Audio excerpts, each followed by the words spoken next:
ఈ జనరేషన్ హీరోల్లో బీభత్సమైన mass image తో పాటు యాక్టింగ్, డైలాగ్ డెలివరీ ఇంకా డాన్స్లలో దుమ్ము దులిపేది ఎవరు అంటే సామాన్యులే కాక సెలబ్రిటీలు సైతం చెప్పే ఒకే ఒక్క పేరు జూనియర్ ఎన్టీఆర్.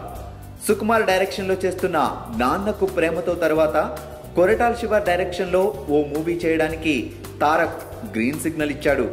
జనతా గ్యారేజ్ అనే టైటిల్ ప్రచారంలో ఉంది. ఫ్లాప్స్ లో ఉన్న ప్రభాస్ కి మిర్చి లాంటి మంచి హిట్ ని, సూపర్ స్టార్ మహేష్ కి కెరియర్ లోనే ఆల్ టైమ్ బ్లాక్ బస్టర్ ని, టాలీవుడ్ ఇండస్ట్రీకి టాప్ 2 మూవీగా శ్రీమంతుడిని ఇచ్చిన కొరటాల తారక్ కాంబో అనగానే ఎక్స్పెక్టేషన్స్ ఎక్కడికో వెళ్ళిపోయాయి. ఈ సినిమాలో ఎన్టీఆర్ ఫాదర్ క్యారెక్టర్ మోహన్ లాల్ కానీ, ఎన్టీఆర్ ఫాదర్ హరికృష్ణ కానీ చేయబోతున్నారని వార్తలు వచ్చాయి. కట్ చేస్తే ఇప్పుడు సుప్రసిద్ధ మలయాళ నటుడు, national award winner Padmashri Mohan Lal గారు ఈ మూవీలో యాక్ట్ చేస్తున్నట్లు ప్రొడ్యూసర్స్ అఫీషియల్ గా అనౌన్స్ చేశారు.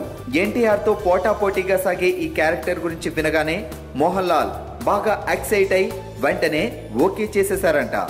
ఎన్టీఆర్ ఇమేజ్ కి తగ్గట్టు హైలీ ఎమోషనల్ ఎంటర్టైనర్ గా రూపొందే ఈ మూవీలో తారక్, మోహన్ లాల్ మధ్య వచ్చే సీన్స్ మూవీకే హైలైట్ అంటున్నారు.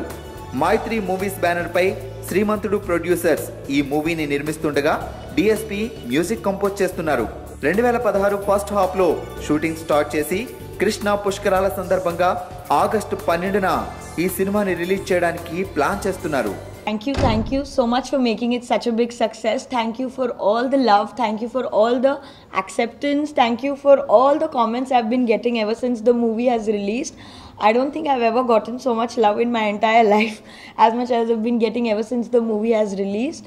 And I'm very thankful to the audiences. Thank you to all the boys who keep sending me all these comments all the time on Facebook. Now I'm very thankful to you all. And I'm very happy that you all have liked me and accepted me as Kumari.